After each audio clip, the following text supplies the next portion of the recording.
Okay, well, my name is Melanie Gayle from Melanie Gayle Talent. I set up in August 2018, and I'm actually like an actor agent. So I set up back then while I was on my journey, meeting other actors, young and old, very diverse actors that needed some help and experience. And so my plan was to set up, have 10 clients, and try and follow my dream and help them achieve theirs as well. But it just got way bigger. They say you build it and they come, and they did. So it was needed. There was a gap in the market at the time. Yeah, diversity, inclusivity, but it was like that real talent. It was a time everything was real. And I'm like local, I come from the borough of Brent. I've always been like in community work and close to the youth and stuff like that. So I saw that they wanted kids with cane rows or dreadlocks or that cool looking kid, you know, that Nike London kind of look. And then I knew them. And then they're over there saying, Mel, I need an agent, I need a spotlight. How can I get in? How can I help? So it was just like connecting the dots. So bringing them in and then just getting them the opportunities. So yeah, that's how it happened. Oh yeah, no, as I say, when I do this, as I was acting, I was on my own journey, but I saw others that had a dream as well. And it's like, how can I help them get there? And I genuinely do like to help, as you did say. So it's very important that, you know, you have an agent that's on your back, that's in the corner for you. I help them any way I can. I check every self-tape. So again, I don't just get the talent, I get them in. I'm like, what's your dream? What do you want to achieve? How can we get there? Do they need to do a training course? If they want to do voiceovers, do they need to get a sound reel? If they want to do stunts and action, like what is their direction and how we're going to get them there? So each of my clients are like unique. You can't have the same plan for all. So I take each one on an individual basis and work with them to achieve their goals. So you have to help. It's teamwork.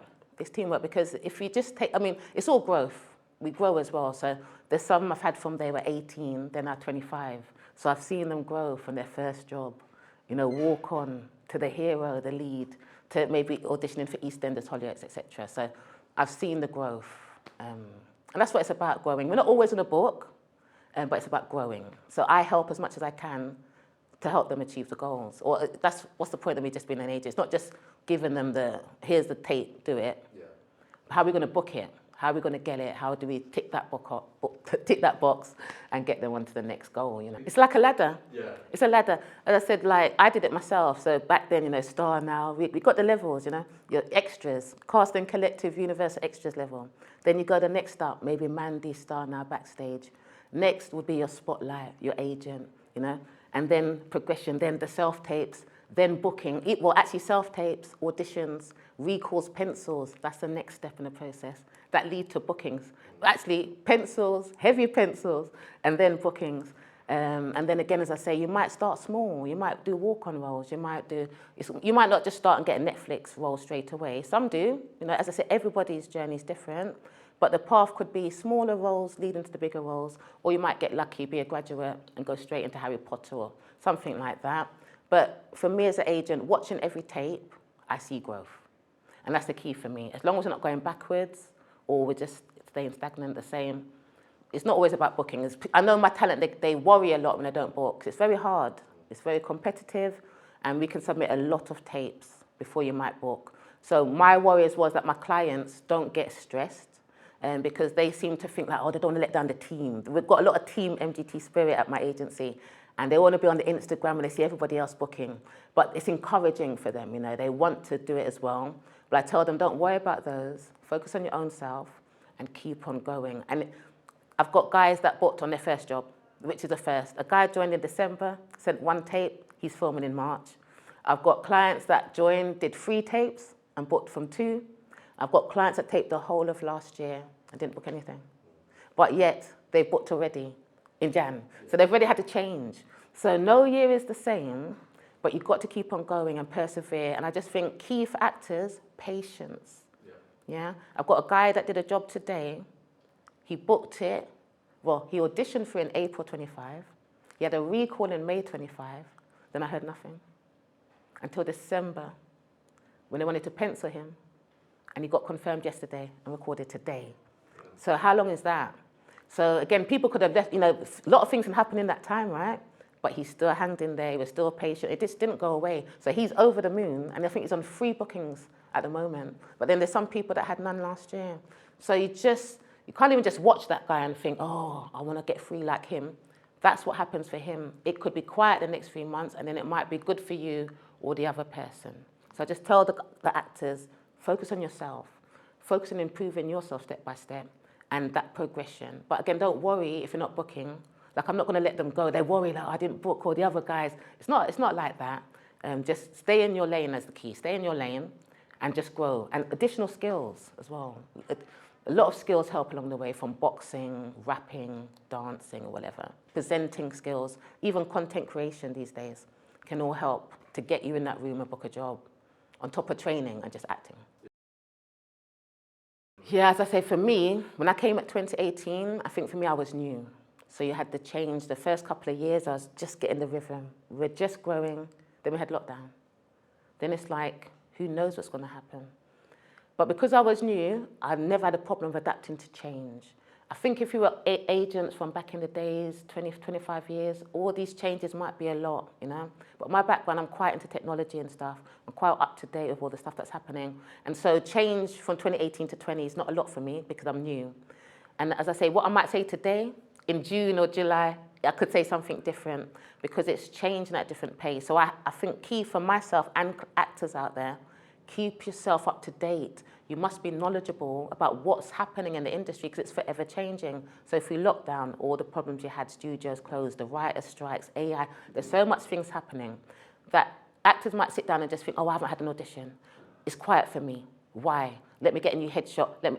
No, look what's happening. Is it quiet for others? Is it just you, or is it the whole sector? So before we get disheartened and think I'm not doing well, you must know, and, you know, if you go for any job, you research it, know your sector. I think we need to be more up to date with that, and as an agent, I have to do that. So I try and pass back stuff that I can to my clients, but as I say, what I'm saying now could change. Self-tapes, the speed of stuff. So again, you could be the best actor in the world. You can perform on stage, but if you can't capture it on that tape and hit that deadline, you're not going to be working. And deadlines are really quick. I could get requests today, tomorrow at 9, tomorrow at 3, and constantly, I'm sorry for the quick turnaround, but my talent are very hungry, they do it, yeah? So we're booking a lot of jobs, but it's very last minute. So again, people want to work, but they're stuck in, oh, I was at work today, Mel. By the time I got in tonight, I couldn't. Do you want to do it or not? Because somebody else is going to get that same opportunity and do it. So I'm not saying we should work under pressure and stuff like that, but that's how it is. So again, even just working rate is very fast. You've got to be in it to win it, yeah, and deliver your best. Some people deliver tapes, I think, just to hit it. Is it your best? If it's not your best, maybe don't do it. Because when you send it to me or to a CD, that's what they're going to remember. So you always present your best work. So a self-tape coming in at 3 o'clock in the morning for 9 o'clock, and I can see you're tired. The CD is going to see it. Is that your best work? Maybe tell me, Mel, can I get an extension? Maybe, so I'm saying it's not worth just hitting it. We want to book it. I think that's another thing as well. You've got to do your best foot forward. One last thing I said, recently I had a client, she was good. I checked the tapes and she was the same kind of standard consistently. But she had a self-tape for a big show under NDA, a huge show. The self-tape she sent me was out of this world. It's the best work I'd ever seen of this girl. Like, I can only push you as far as what I think you can do. So she was just staying like this, and I thought that's all she had. But when it was her favorite show, the tape was amazing. I said, I didn't even know she had this. But now now I've seen this, she can't go back. So I said to her, wow, you really stepped it up. Like, did you do trick? Like, what happened?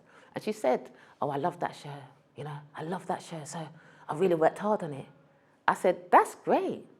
But you need to do that for every single tape, yeah? Every tape, because sometimes shows are under code names. So you don't even know it's your favorite show or whatever, but you're gonna just do average. I said to her, whatever you do again, you've got to do all of that for every job. Not just for your favorite CD, Nina Gold, or this my favorite show, Bridgerton or whatever. Every tape must have that standard. Because again, if you don't book that role, they might keep you for something else, or another part in that show, or something in the future. But if it's not even good anyway, they're not going to come back to you. Yeah? So, yeah, that's just something I've just noticed. Don't just do your favorite show. Like, just always do your best. Always present your best. Or don't present it. That's what I think. Just leave it if it's not your best work. That's what people remember. Again, with accents, if your accent's not good and they say flawless, and I'm like, hey, y'all, it's Melanie Gayle, y'all, and you send that in, 3 months' time you come up again American, they're going to be like, no, we just heard it. So again, if American's good, but they say they want flawless or native, maybe don't even do it. Get it flawless, and then present yourself. Yeah, yeah. It's not a rush. It's not a rush. Yeah, I mean, back in the days, it was BAME. Remember you had BAME, which is Black, Asian, Minority, Ethnicity, then POC, then there's BIPOC, then diversity, inclusion. Basically, at Mel's Got Talent, I represent all. It's just, diverse is all talent, old and young, not just black or brown, but European. I have Iranian clients. I have Bulgarian, Hungarian. I have clients at 76. I have clients at 19. People with ADHD, disabilities. It's everything. It's diverse and inclusive is all. So again, I don't want to specialize in any one niche area. I'm here for talent of all. So diverse talent of colors, ages, races, European, international, English, Irish. I don't want to just be just a diverse agent, but diverse talent come to me because they see my clients. And having such, you can come and get Chinese, Asian, you can get everybody here. I have all, and I think that's what makes people feel comfortable. And as an agent, I'm really happy that I can work with people of all races, ages, ethnicities, cultural backgrounds. But most importantly, we have the same dream. We have talent, we're hungry, and we're passionate people. That's what all brings us together. And on a team night out, I just love, some clients have never met each other. They're all different. But if you see them together after 10 minutes, you'd never believe they haven't met. So again, it's just, we're all like-minded people. We're different in whatever ways we are, but I like to showcase all people. So diversity and inclusive is everybody. Yeah, it's not a limit. I'm not just a BAME or POC, everybody. So totally inclusive. Yeah, it's constant changes. I think so when I started, it was, as I say, that cool night London look, the guys, the people around me, maybe BAME they was pushing that word. But then it does go in phases. So then I had the first couple of years, a lot of my 18 to 25-year-old cool guys, BAME, they were working a lot. But then it would be another phase, and maybe they rolled out Chinese, Asian. So it seems to go in different stages, not all at once, it's a stage. So then it went Chinese, Asian, then maybe Latin, Mediterranean, Eritrean, Somalian. I have to have all because the demand comes up. So when I see the jobs coming up, I have to identify, wow, I need these actors to fill all these briefs. So then it was East African, then even diverse like freckles, gut teeth, uniqueness, differences, something that makes you stand out. So again, I always say to my talent, you have your own USP. You've got to bring that to your tape, to the roles, a bit of yourself. Keep it moving like a football team. You get new players for what's currently happening. And that's why it can go quiet for some, because maybe they're not casting that right now. Maybe summertime, they might be more sporty, blah, blah. Maybe now it's this. So it swings and roundabouts. So it's no client can have the same journey. Even if you're the same, even if I've got two black guys, one might speak French, one might have Jamaican accent, one might be African. There's different stuff. So I have a wide mix of people, but for me, it's the skill set. So I think the industry will have to keep on changing all the time to accommodate all because everybody needs representation on screen. So it's just hard to do it all at once, it seems, to put everybody of difference on the TV at a time. So it seems to be in phases. But everybody's getting work. So everybody on my books, there's somebody always working on my team because they are so different. So whatever phase they're in, I have someone there. Since when I started, it was that diversity push. Yeah. It was all diversity. And I just think it's going to continue because it's not, you can't go back on it. But we have to have all, I'm saying you need everybody. So you can't just focus on that. So I have to have everybody, as I say, all ranges. But it's going to be more about the stories, what's being written. So again, if there's a lot of Iranian stuff, then that's where my guys are going to be strong. If they want this American or these Tom Cruise Hollywood films, then the American accent's going to come in. But then if it's period drama, then it might be time for the English RP and stuff like that. So again, the work's going to go with whatever's being booked and commissioned, and then what they write. But again, even the writers and the work being commissioned will say put diverse people in. Even in wheelchairs, you see it on TV, deaf, wheelchairs, everything, blind. They have to include everybody. So I think at first it was mainly colour, but then it's just rolled out for, yeah, it has to be more than just colour, yeah. There is something for everyone, and in my agency, sometimes clients, 4 or 5 could take for the same role. So I know that you can't all book it. When I check the tape, I'm just checking, did they hit the brief? Did they put the ident at the end? Is it labelled right? Is it this and that? Can I read it without looking at the paperwork? So I always watch the tapes first, kind of gauge what's going on, and then just check it on the paper. But if I do get 4 or 5 tapes for the same role, they're not the same. That's what I mean. Every actor, we're all going to have the same dialogue. We can all act and be trained and that, but what makes someone book it? Maybe you did something the director didn't see, you know? Maybe your take on it. So again, I can never say to any of these guys, oh, I never know who's going to book, but it's good. And so it's going to, if it's down to the final 2 or 3, it's not just your tape. It's going to be something special, something that you did. Maybe you did it exactly as the director visioned. Maybe you look exactly as the director looked, you know, the personality, the vibe. And then you also need to remember chemistry, if you're being paired with people. So a lot of times when clients don't get jobs, they always think, oh, so what can I do, Mel, to get my tape, Bella? It's not about that. You may have been fantastic. You were presented in the final 4. But maybe those 2 worked better together. Maybe the producer worked with them. The final decision making is not really about your tape. As I say, if you're in the final 2, 3, or 4, you did well. But it's going to go down to the showrunner's favourite. Everybody's going to have their favourite. On commercials, the client's going to have the last say-so. So the casting director might love you. The director might love you. And the client says, oh, don't they look great together? That's it. They're paying the bills. So don't ever feel disheartened. And when they come back, as I said, I've worked with the same CDs from 2018 to date, and they come back. When they come back for you, you know you didn't do anything wrong. The CDs want to book you just as much as I want to see you get booked or you want to book. And they like you, they champion you, you know. But there's only one role sometimes. So as I say, when it comes to the final decision making, it's out of our hands. But it could just be something special that you did, the way you played it. So when it comes to taping, if it's a small scene, I always say do 2 or 3 takes. Always give them what they want on the paper, you know. Maybe channel it a bit more, because when you go in the audition room, you never do 1 take. They always give you a note, yeah? Why I'm not going to get a self-tape for something huge and just do 1 take, 30 seconds. I want to try and get the best time. So I'd always give them what's on the paper. Then I'd try and do it like as if they gave me a note. Try and do it differently.